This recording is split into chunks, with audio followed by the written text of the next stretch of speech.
This is Johnelle, aka Nella B. First episode of Full Disclosure with my beautiful, beautiful guest, Miss Kelsey B. We're coming to you today with some good talk, full disclosure on what Miss Kelsey B has going on in her life. Let's get with it. Come on, come on. Yes, come on, questions. I'm ready. On. So first, let's talk about all the good comedy stuff you got going on. All the goodness. Okay. Everything that's going on today until your future goals, what you got going on. What does Kelsey B have going on? Kelsey B is working on networking. Kelsey B is working on being out the state, out the country, doing all type of things great in my comedy career.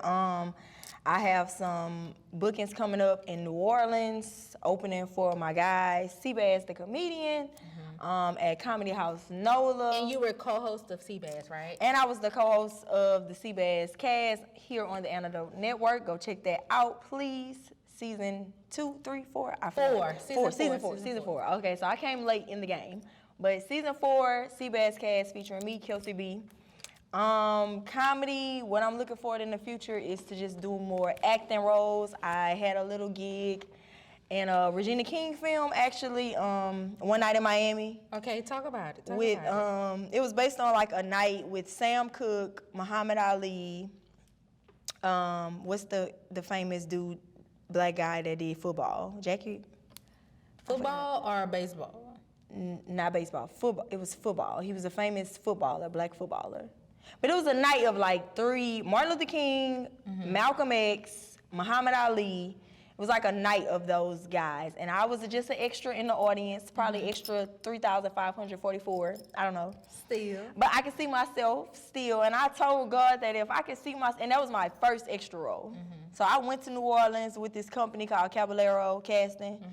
Any upcoming actors, whatever it is you're trying to do, Caballero Casting, you can sign up for free. Post a picture, they will book you. Free game. I stay giving free game. I don't hold nothing back from my people. But that was my first ever booking, and I said that if I could see myself on TV from this booking, I'll keep going with my career. Right. And I saw myself on Amazon Prime, literally, the first time I ever was an extra in a movie, and I can literally pause and see myself clapping and doing stuff, and I'm like, dang. God will challenge you. He will. And it's funny because like we get so comfortable to what we're already doing. Right. And we don't want to step out. Right. So like what did you think after that? Like what was your next steps after My that? next steps, I didn't really have no next steps. I saw that and I promised God that if I saw myself, I would step out, but I didn't really know how to go about stepping out. So I just started taking my comedy career serious this year, actually, from being on the Seabass cast, from doing multiple shows. I mean, Seabass kind of skyrocketed me into my comedy career as far as just with the opportunities he had just here in Baton Rouge. And if we know what about Baton Rouge is small, the comedy scene is real small, the market is real small, so. Especially for a woman. Especially for a woman. Right. So I'm trying to bust out into bigger scenes, bigger audiences, and just do bigger things with my career. And it's coming along because I'm networking. Watch out for me. I might pop up on your TV screen any day, on any show. You don't even know. So tell us, what's the difference between stand-up comedians and like your Instagram, social media comedians? Like, what is the difference? Like, what do we need to know? I would say the difference is I'm more of a stand-up comedian. I'm old school. I might look new and shiny and stuff, but I'm old school. I'm not gonna lie. I come from the era where Bernie Mac, Martin, and Richard Pryor, Fred Sanford, all of them were, it was word of mouth comedy. And so I'm still kind of stuck in very old school. I'm still stuck into that point where like I can get famous through word of mouth. If enough people see Kelsey B, if I get enough exposure, I'll be a household name. But we live in a social media era, and if your social media not bubbling how your career is bubbling, it sometimes make it look like you're not doing as much. And I really hate that because social media comedians, I try to do content on social media. That's still something that I struggle with because I'm more of a naturally funny, in your face, It's like in the moment type of It's not comedian. rehearsed. It's like it's there. It's not rehearsed, Right, it's there. right. So when I feel like I gotta rehearse and put a camera on myself to make content to post to social media, I'll be feeling extreme pressure. I have a lot of support around me that get on my butt because I don't post enough on social media. I'm not posting enough content on social media, and I'm just like, I don't know what to do. So, social media takes into our time, and Yeah.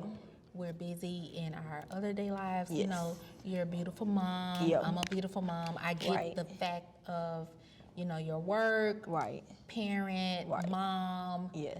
influencer type of schedule. Yeah. So, you balance it well. Yeah. But what are the cons of that? Like, do you have a schedule to where you're like, okay, now I'm mom, but now I'm Kelsey B. I am my Right. brand. Which Right. is your social I am my media. brand. It's So my social- like, you come home and then it's like, okay, I am my brand. What are we doing? Okay, so first of all, I have always been a multifaceted person. What they say, Jane of all trades, master of like none. a master So of all I've done trades, hair, right. I've done nails to hustle, I do Airbnb, Right, 'cause we have many work a talents. full-time job, I am a mother of 2, I do How credit old are your repair. babies? They're 10 and 7. Okay. I do credit repair. I am in school for process technology. The food business. I have a food business. I have a clothing line, Urban Abstract. I do a lot of things, but it's all in the order of the hustle. So take a second, let everybody know what's your food. My food business is the Spud Hut LLC. You can follow us at the Spud Hut LLC on Instagram. We provide the best loaded potatoes in the world, Craig. Yes, I said the world. The main potato features jerk chicken, sausage, and shrimp, cheese, bacon, all that good stuff. Best potato you'll ever have, period. Not gonna stunt on it. I do meal preps. I do catering.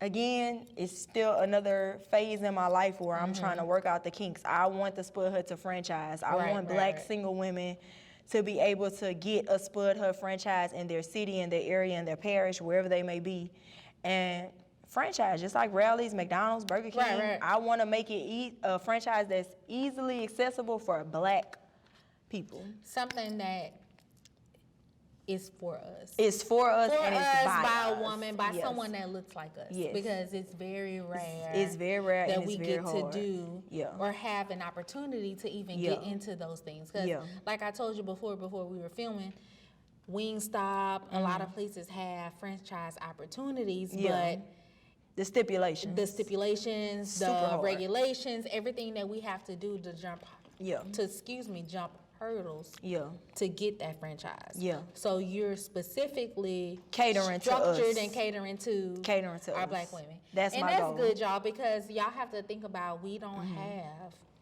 that opportunity. Right. And so go back to balancing out your social media aspect as a mom and coming in trying to get your content. Yeah, and then as a mom, like I spend a lot of time with my kids because I do live a life that allows me to spend a lot of time with my kids. I was adopted. I am a adoption baby. My mom and my real biological dad were not in my life. Mostly my family member raised me. My aunt and my uncle raised me. Luckily, I was raised by my aunt and my uncle, not a stranger, a complete stranger. But I still experience love. I still experience the utmost feeling of love and what it meant to have parents. And my auntie is my mom. You know, Yeah. she's completely there for me when it comes to my kids. So I really don't have to look for a babysitter. I pretty much do what I want to do. So it really allows me the ability to balance my full life, my full schedule, and every single thing that I do because I have help. So can I ask you, do you have a separate identity from being a mom and being Kelsey? Because for me, I work a lot, and I think that people have this perception of you. Moms can't look like this. Moms can't do this. Right. Moms can't, be sexy. Moms can't have their own individual Right. lives.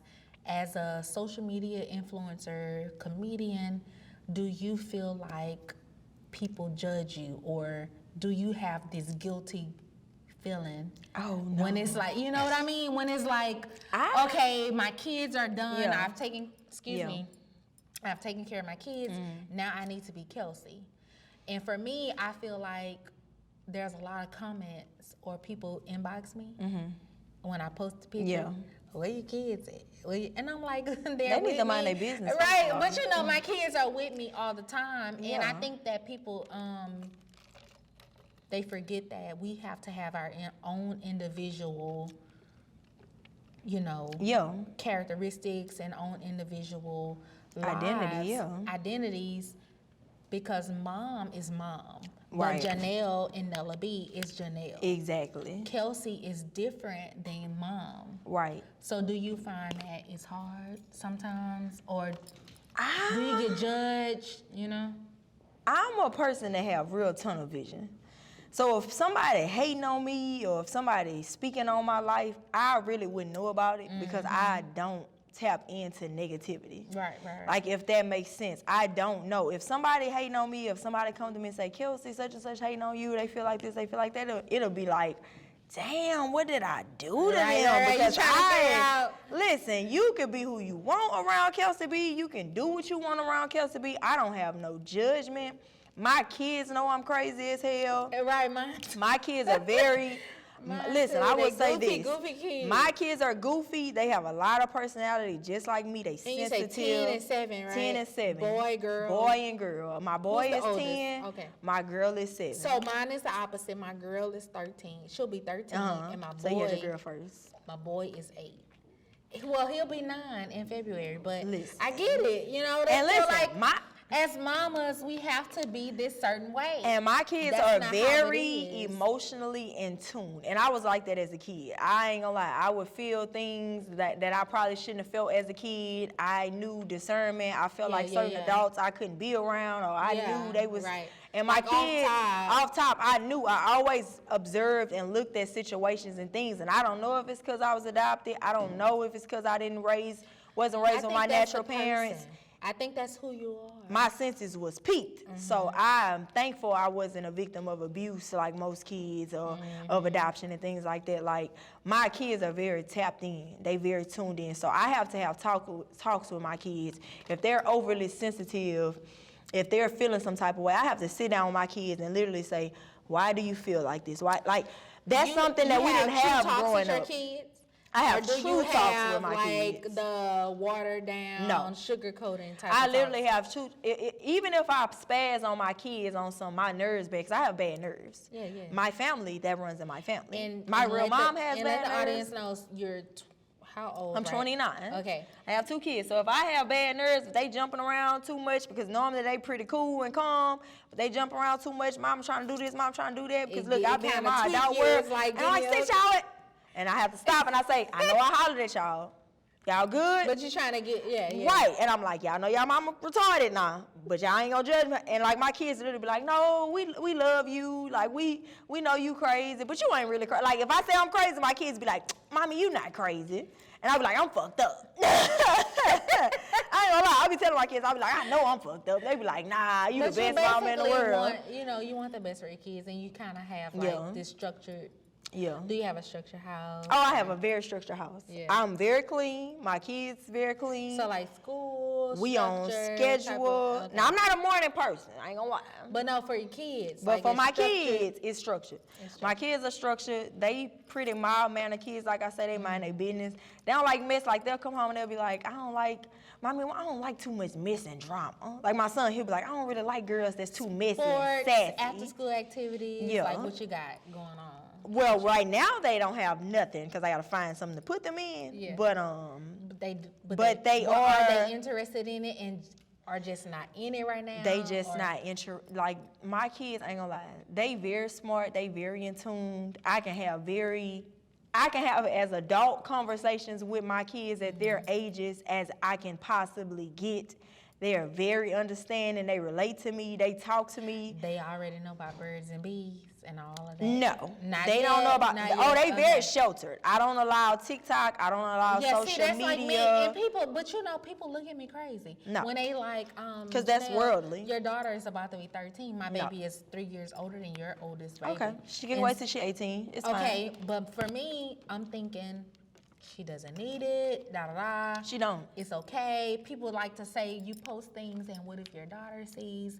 And I I'm feel not. like kids are supposed to be separate. They supposed to be separate. And they need to Their take kids time. shouldn't even be on social It's media. not that we don't trust our kids, it's we don't trust the people. world. Correct. Yeah. So I'm gonna switch subjects and talk about, I'm gonna switch subjects and talk about what led you into like comedy. So let's talk about that. Let's go to the beginning. Because you funny as hell. Child, my life. And like, so It's we a wanna coping talk mechanism. about what led you into comedy. It's a coping Especially mechanism. as a woman in our city, because it's limited. It's a coping It's a mechanism. small group, Yeah. right? Of beautiful, sexy. Of beautiful, comedians. sexy comedians. So we want to talk about what led you into comedy. It was Like, let us know. It was a coping mechanism for sure. Like I grew up, my auntie and my uncle are gold to me. Like I ain't gonna lie. Coping mechanism as in, Okay, so I grew up in a home. I grew up in the hood. First of all, that's one. let us know where. I didn't grow up with my biological parents. I won't say where because it's a lot of shit going on in the Okay, city, that's fine. and I don't really like to tell motherfuckers where I'm from. That's fine. Sorry if I curse. So let us know the other aspect. So let's just say Skyland Third World Okay. in that area. All right. But I grew up in my uncle was something. I ain't gonna lie. I love him to death. He Your was uncle, something. your dad's brother or mom's brother? My mom's brother. Okay. My biological mom's brother raised me with his wife. Okay. His wife is my mama. So Okay. my biological uncle, his wife is my mama, and he was my dad. He died, God rest his soul. Okay. Sausage, they called him sausage. I don't know if it's because he slung a lot of sausage or if he cooked sausage. I never got the gist of why his nickname was sausage, but I know my daddy had them hoes. I ain't gonna All stop. right, we're going to leave it at that. He had them hoes. He was very promiscuous. I ain't gonna gonna leave stink. it. I grew up like that. We gonna leave it But at that. my daddy was from the old school. So when I say my dad, I'm talking about my uncle. When I say my mom, I'm talking about my auntie. Okay. My real mama, I still love her. I've always had a don't get- relationship with her. She's came off the streets and stayed with us before. Now, I've loved can her. I ask, is she still with us? Or She's still with us. Okay. Both my mama and my biological mom and my daddy are Okay. still with us. Okay. You know, And they're in your lives or no? they fake in my life. Okay. In my life. And let us know, like, what you mean. Like my mama, she'll call me. She checks on me. I check on her. She used to be married to like a Louisiana blues singer, a legend, Papa Henry. We call him Papa Henry. Henry Grant of Blues Cats. He died at 95. My mama is 40 years younger than I'm him. a jazz lover, so I know. You know Papa And the Henry? blues, I Henry do Grant of know. Blues Cats. That was my mama's lover. He took her off the street, took her off dope, and he took her in. So Papa Henry, she even called the man Papa Henry. That was her lover, and she called him Papa like Henry. real Louisiana history. He died 2 days, That's 2 like years with, ago. That's like with Muddy Water. Papa Henry performed with Muddy Waters, Yeah, that's Howlin' like Wolf, I'm a Etta James. I'm a jazz lover, music Basically, lover. he was supposed to be in Cadillac Records, but he wasn't Yeah, featured. yeah. But he traveled with Muddy Waters. He was Muddy Waters' pianist for 19 years, I think. He was Muddy Waters' pianist. So you tied in. So I'm tied in. Papa Henry dead, God rest his soul. But So your mom that was her lover. that was her lover. And like I say, my mama still called me. She red, she freckles, she she a good woman. She just wasn't a mother to none of her kids. Yeah. And that's How many of you? 4. It was 4 of us. So she just wasn't a mother to her kids, but like we all grew up in different environments. We all have a different story, and we all grew up with different family members or non-family members. We all came up with somebody else. And like I said, I grew up in a very loving household, but it was tumultuous because With my your daddy, aunt and uncle. well, my aunt and uncle, because my daddy was a son of a gun, if you can understand Rolling that. Stone. My uncle, he didn't play that shit. Like, he had women, he did his thing, and my auntie was a victim of that, but, she held her head high, and I feel kind of weird even talking about it.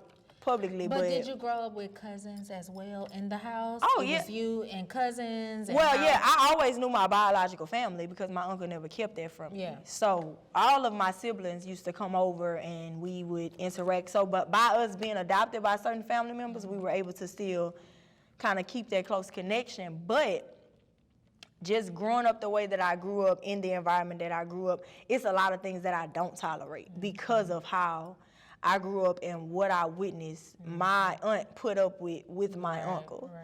You know, my daddy was literally on his deathbed telling my auntie, like, I did what I did because I was the breadwinner and I paid all the bills. I can do what I want to do. And I can do what I want to do. So that right there, On his deathbed. on his deathbed, when he was sick in the hospital, when he, I love you, Daddy, don't hunt me. I know you beat up, but I'm saying, like, this on this man's bed, he's telling her, like, I did what I did because I was the breadwinner and I was the one making the money and you had to deal with it.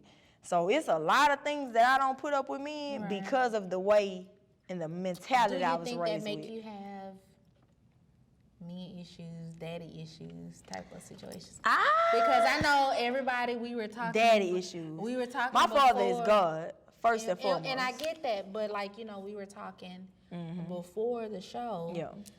Do you think that it's Translated. domino effect into your relationship type of issues or no? Because I know me and you were talking personally and there's like stuff with insecurities and having partners that are insecure. Right. But besides that, I don't are feel you like fine I with your, accepted you know, your relationship portion of your life? perfectly fine because I accepted my uncle for who he was, and that was him. And he It's come not from a made different you era. Look at me in It's a not different made way. me look at men because I personally am I don't know if it's arrogant or what, but I personally feel like any man that deals with me is willing to be for me. Yeah, it's and not only arrogance. with me. It's just basically Yeah. putting up with me. You You're putting dealing up- with me. right. You gotta be a strong man. You got to be a strong man. So I personally didn't feel like, I've had my share of F-boys and Fuck boys. men that were evasive or lied, whatever the case may be, and I navigated them and maneuvered them. Like, I might deal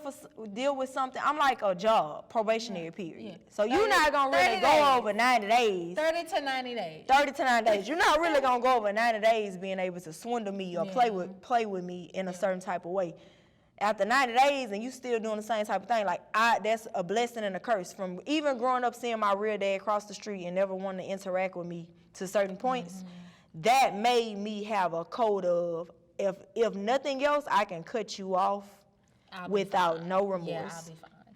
Because I'm a firm believer in that. So, with your relationship with your dad and your mom and growing up that way, you know, did you have any regrets? Like, do you think you could have put more initiative into making a relationship with them or him?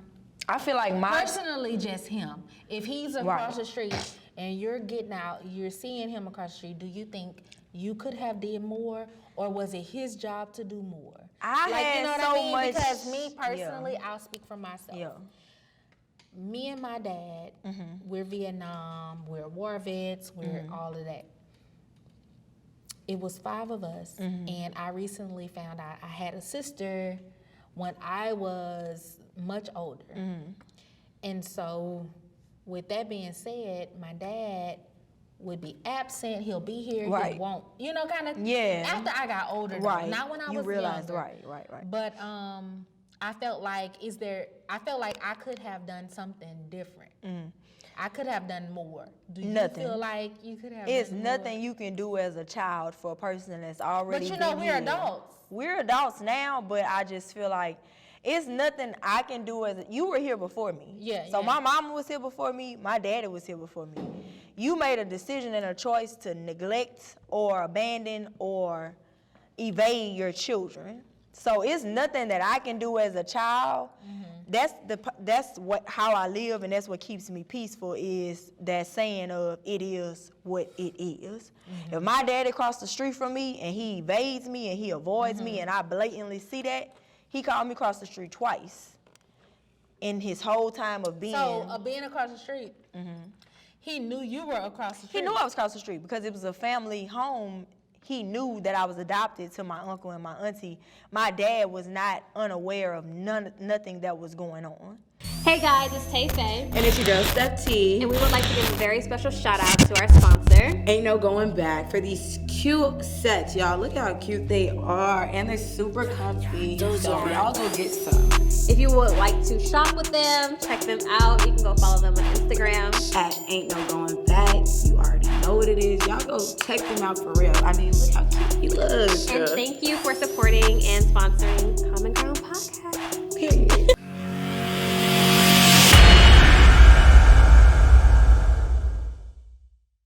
Yo, what up? It's your boy Doja. No Quantized Podcast. We had a crazy episode with Mr. X-File on the track.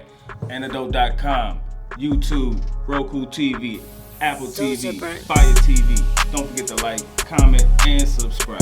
Holla. Look, Louisiana Daiquiri Factory. You can follow me at LA_Daiquiri Factory. And look, this how we rolling with it. I'm making daiquiris with premium alcohol. You see this here? That's what I'm making my daiquiris with. This is apple cognac. We make this with V-Long. Yo, this shit fire. We make a tropical passion with this new Ciroc. We got a green apple. That's his favorite. It's my favorite, y'all. Peach Douce, strawberry Hennessy, plenty different flavors. Just follow me at Louisiana Daiquiri Factory. Simple. You can call me, DM me, or text me, and I'm pulling up. Certified. You heard me? Yeah. I got drink down. So we're gonna go back to what Where I made you left get off. to comedy, excuse me. Laughing at my life. So like it was crazy because, like I said, I grew up in a verbally abusive home. So like, not to even shed light on my Verbally abusive with your mom and With dad, my aunt and or uncle. no? Oh, okay. So, well, they would be into it every day. So, my siblings, I love y'all. I'm not trying to tell all business and shit, but that's the story, and I'm sticking to it. And, like, they used to argue with each other every day. So, I would literally go to school and the same shit. Like, my daddy, he was petty.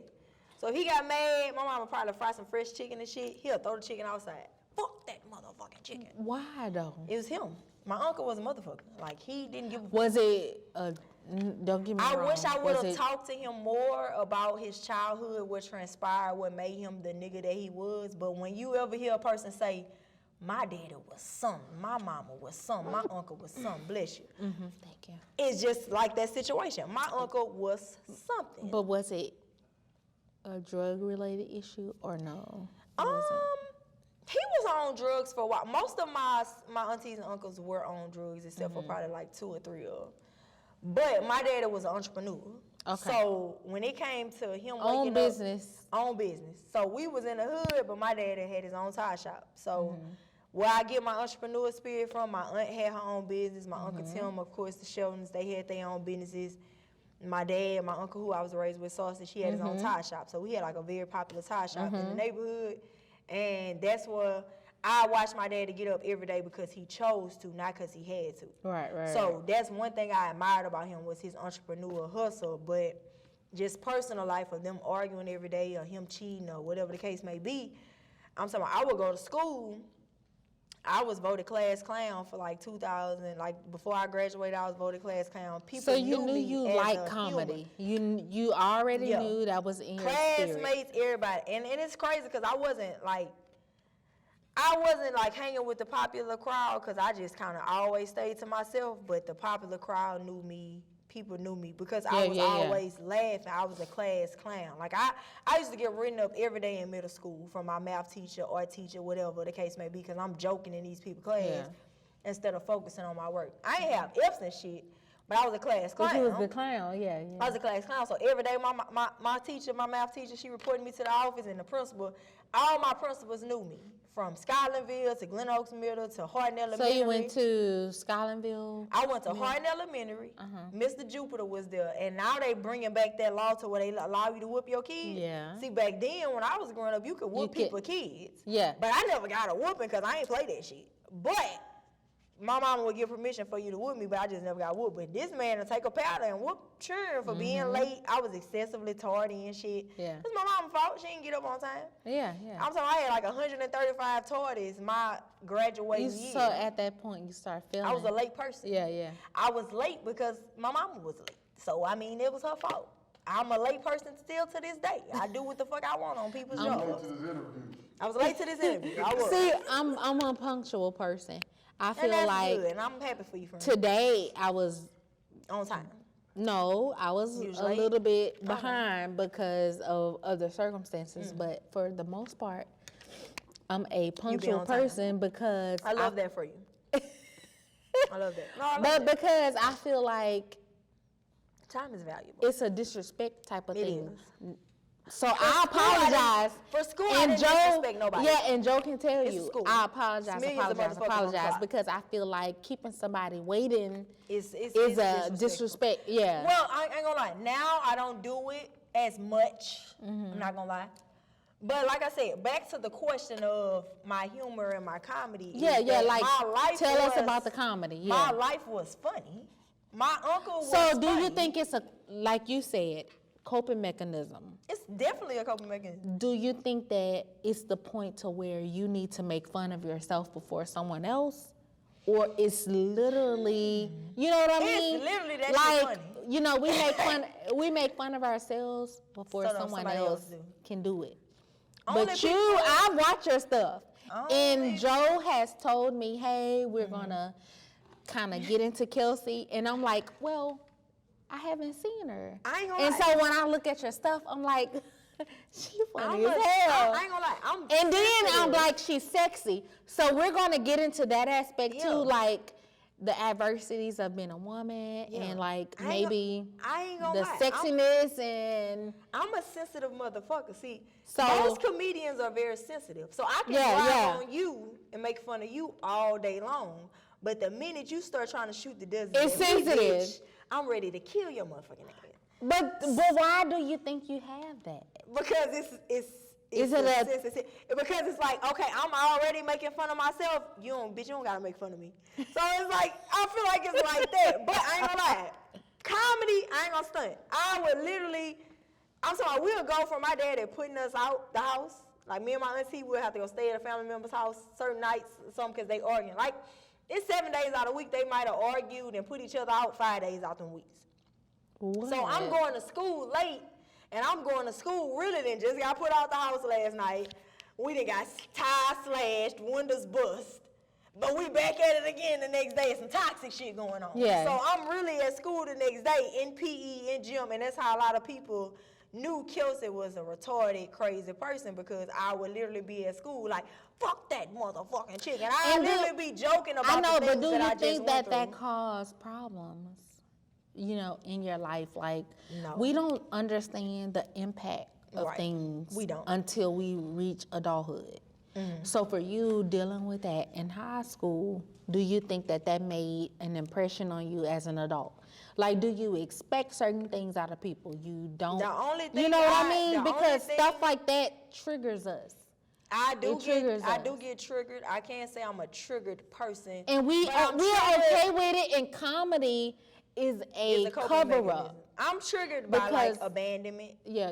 So if you express to me that you deal with me, you fuck with me to an extent, and then you cold turkey on me or you leave me, the minute I feel abandoned is the minute you no longer have my attention. Yeah. So the minute you've scurried away from me, or I feel like you trying to play a game, or you want that cat and mouse, or you want that chase, is the minute I leave your ass alone Yeah. because I don't like feeling abandoned. I don't like feeling abandoned in my feelings, in my life, my children, none of that shit. But do you think that that is a problem that is within you? I don't feel like it's a Or problem. how about, say for instance, if someone comes in and they're with you, they want to be with you, it's a relationship type of issue, but you're very strict because you already have problems Right. and insecurities. You know what I'm saying? Like sometimes we push out our Our insecurities insecurities on other people. on people and they don't even know. I don't feel like that. I don't feel like You that don't feel at like all.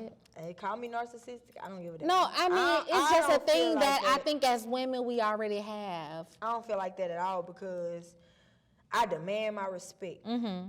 And like I said, I've dealt with F-boys. I've dealt with men that probably were insecure, dealing with me and things of that nature. But the minute I felt like you left me or you abandoned me is the minute like I don't no longer give a damn about you because, as I said, my own mother and father neglected Where their certain child. and I think that we all have to grow from that. Because that's them. It's your boy Mike Hustle. Shout out to the Antidote. Hey man, check out my new jersey, bro. Just dropped these the other day. Good authentic feel, bro. Just like the old vintage NBA jersey. You know what I'm talking about? Everything stitched from the tags to the leathers on the jersey, bro. The detail. I got the white. I got the baby blue. I thought I had the white one on. I'm drunk. I got my baby blue on and shit like that. You know what I'm saying? I got my new design right here. My baseball jersey T-shirt that's coming. You know what I'm saying? I'm turning this to a hoodie also, and I got my belts. Ain't nobody doing belts like this, bro. Look at that right there. Good quality belt, bro. And it's long and put that thing out like that. Good quality. Good quality. Yeah, it feels really good. It's thick. Yo, this shit's so dope. I ain't gonna lie, Gonna man. hold You your gotta pants get up, this. all y'all niggas that wanna sag and shit. Make sure I go check out foreverhustle.com. Oh yeah, foreverhustle.com, that's the Check them website. out. He got a store in Jackson. Yeah, Right? North Park Mall. Come see me. North Park Mall. Yeah, good quality, man. Yeah. Those are burnt.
Welcome to Centurion Car Care, located at 11857 Florida Boulevard, where we do quality work at an affordable price.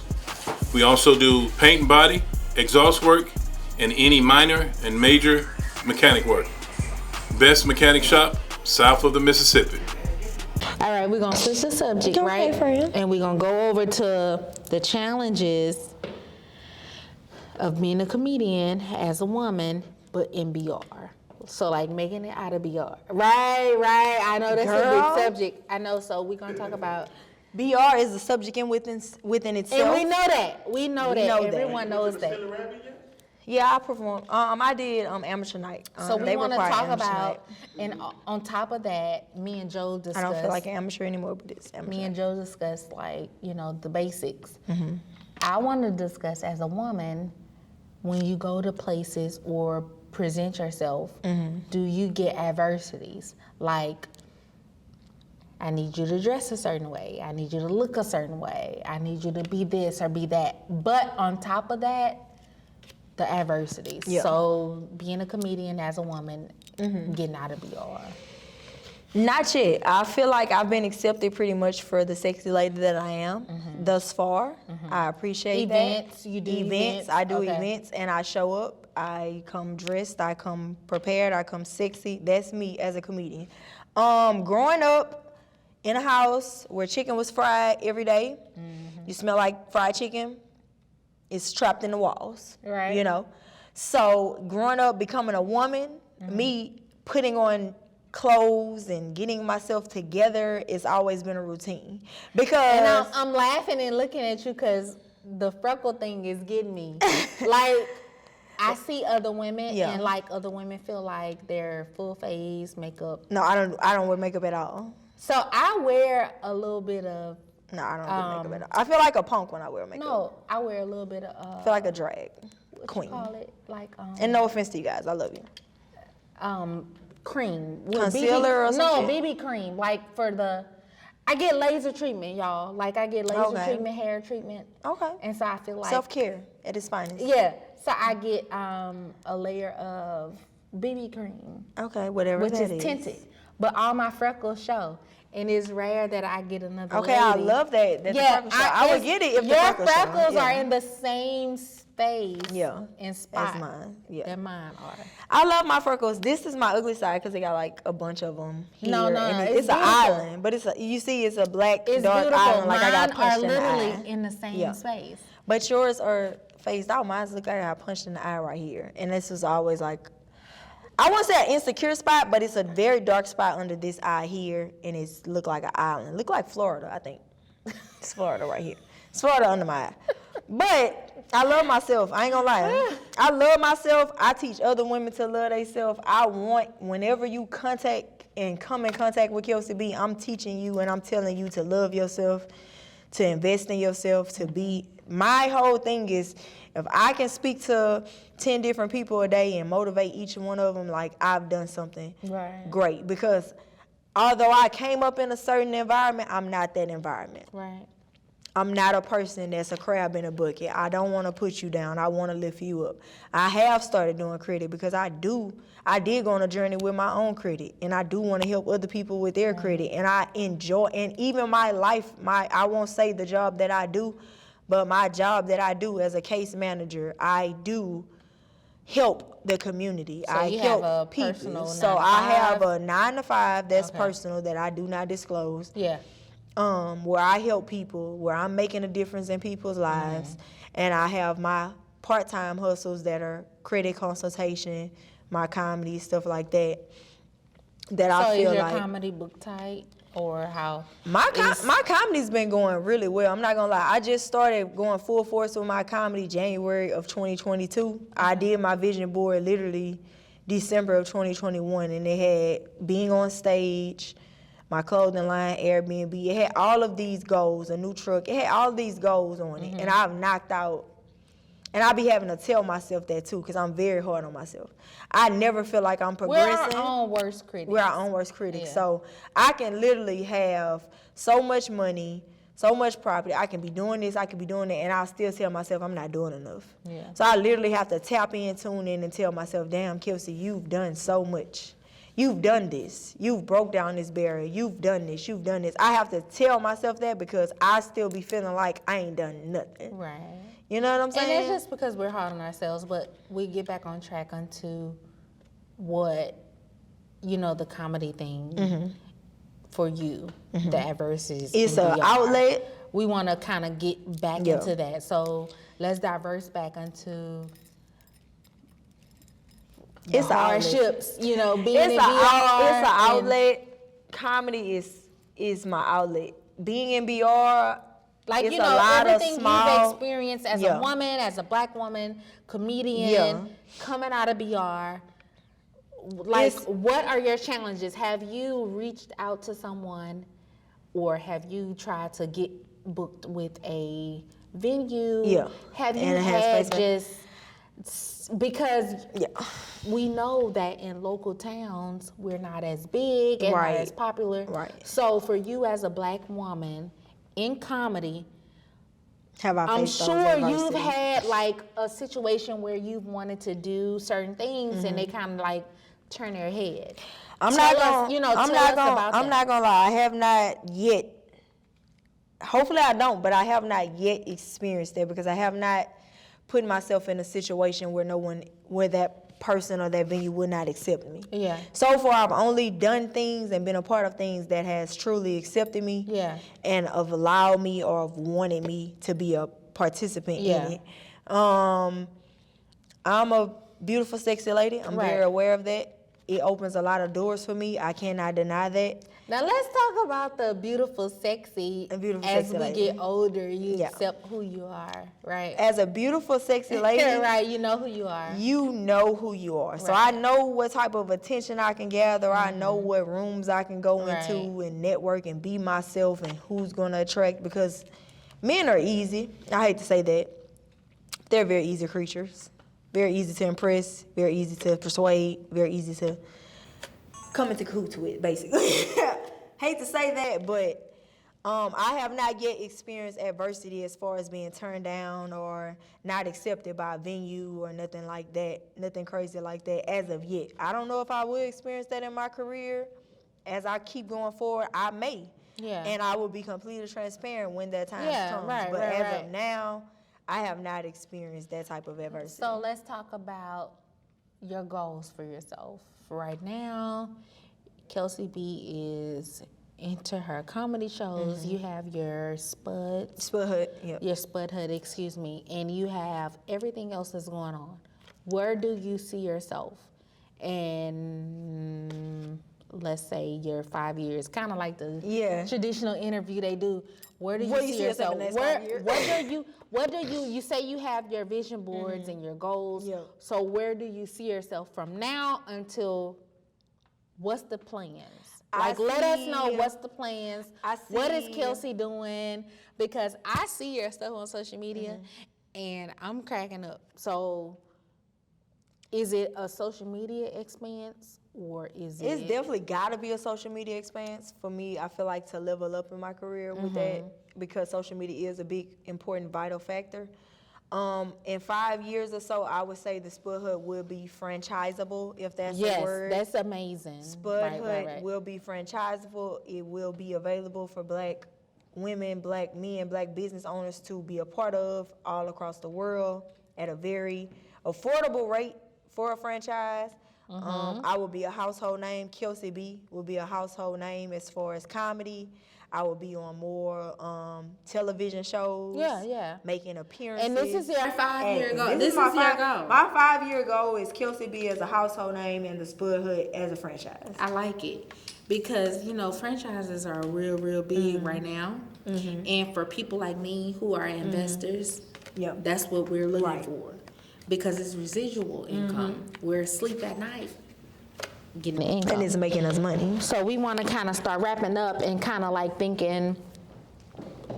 talking about a little bit more being a woman in the comedy world. I want to act as another woman. I'm corporate, right? We know that. I'm an accountant. I'm corporate. You're corporate. By day, I'm an accountant. By night, right? I'm a whore. I'm sorry, I'm just playing. No, like real shit. Like by day, everyone knows I'm an accountant. Yeah. I work for a major hospital. Yeah. I'm getting my CPAs. Yeah. This is new to everybody. I'm starting my first session of CPAs in October. And you're doing your shit. I'm doing it. And for me, I'm a mom, I'm juggling. You're a mom, you're juggling. But in the corporate world, there are things we have to get together, right? So for you, in the world that you're in, being a woman in the comedy world, I personally had a question for you because I'll say, real raw, I'm a Black woman and I'm an accountant. Black women make up less than 1% of accountants. Right, for sure. And then they make up 1% of CPAs. That's the tax preparer? That's the Certified Public Accounting Board, for you all who don't know. That's the state board assessments and testing that is equivalent to lawyers taking the LSAT. Lawyers take the LSAT. CPAs for the state of Louisiana take 4 portions of a state board certified exam, which qualifies them as certified public accountants. Do you have to go to school for that? Do you have to have You go to formal school, education? you have a certain amount of hours, and you take the board. Because I would do that shit tomorrow. I'm not gonna lie. So it's a whole process. I love the hustle. So it's a whole process, right? And I have signed up, I have did my thing, gotten approval to take my boards. For you, I want to ask, do you or have you ever been the woman of the comedy world, ventured off to somewhere, and they're like, why are you doing that? The social media norm where these women are full-figured, BBLs type of situation. You know what I'm saying? I get you. And that's what I hope that's you the all pressure understand. that society has. Yeah, on so us I'm right trying now. to understand that. Is there a divided type of situation in the comedy world? You being a black woman, and you're fine Right. as hell, but it's this social media stigma with these newly BBL type of women. You know what I mean? Titty, full figure women. And I'm trying to figure out if that's the same thing that you may have experienced, where you go somewhere and they're like, you need to dress this way. You need to look this way.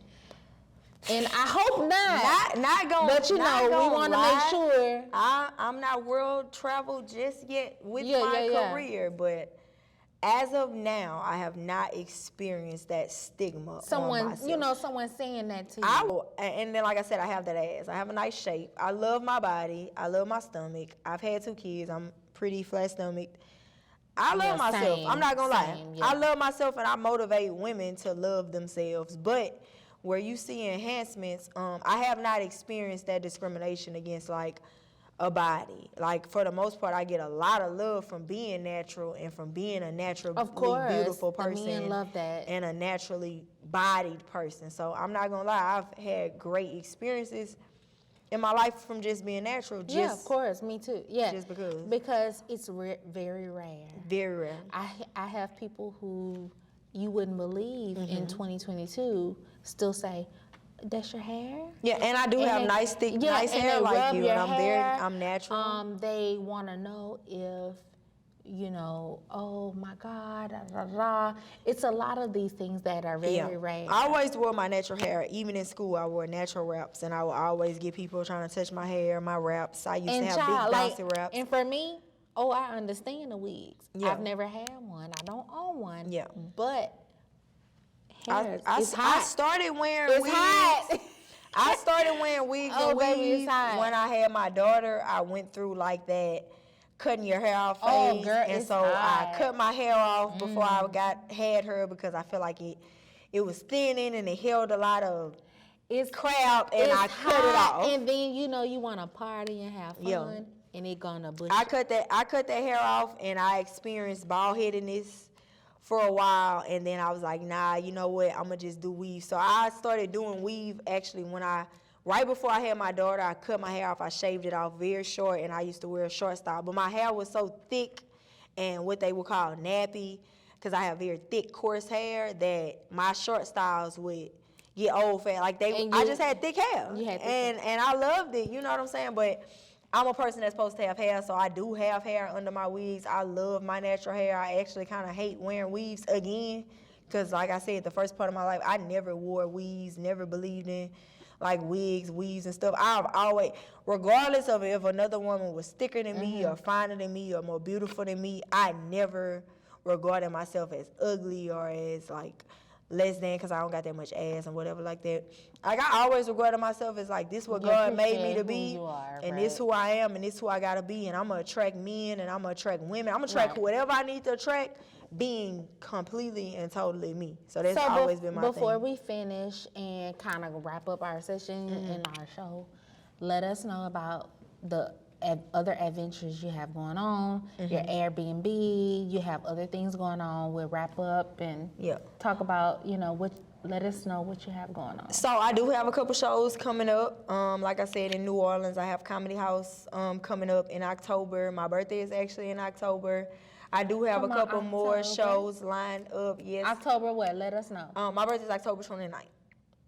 So that's my birthday. Yep, 2 days before Halloween. Yes. I love it. Yes, I'm a Halloween person. Yes, I love Halloween. I ain't gonna lie. I do have a couple comedy shows coming up. I have a couple more adventures coming up that I can't rightfully disclose, but just keep watching your TV screens, child. I'll be there. And then the Spudhood, like I said, getting it off the ground fully, completely to where I can franchise. I love potatoes, y'all. I love potatoes too. I love starch. I'm a starch queen. I'm very Me small, too. but I'm a starch queen. I love rice, potatoes, French fries, nachos, pasta. Oh my God, like I would be a starch if I could. I ain't gonna lie. I love it. I love starches. Love it. I do have an Airbnb located by LSU. If you want the link, you just DM me at I am Let my us know, brand. y'all. Let us Y'all know. be nosy in people business, so I won't disclose fully that much. Y'all lucky y'all getting that. But yeah, I'm trying to grow my quiet, habit. It's comfortable. It's a duck quiet, off. it's comfortable, it's a duck off. I'm expecting to expand my Airbnb business before the end of the year. We're moving to Houston and Atlanta, so look out for that. Yeah, and I'm just growing and glowing. I love it. That's it. So we wanted to make sure, you know, we give the people something to think about, something to kind of, you know, we know Kelsey B. And if you need your credit done, DM me as well. I She's a work jack with of all trades, y'all. Credit Jack of all stars. trades. That's my people. We love her, beautiful, sexy. I want y'all to build yourself. Y'all can do the same thing. Like, we need generational wealth in the Black community. We need it. It's very rare. Small percentages of Very small Black women percentage. are doing it. Nobody teaching us this. Let us teach you. Nobody, but we love you. We so thankful for you coming I out. love it. I love full disclosure. That's a full disclosure. Full disclosure, our first episode, we thank you so much for coming out, I showing us appreciate some y'all for having love. me. All right? I loved it. I love sitting down with full disclosure, and that is a full disclosure, baby. We love it. All right, y'all.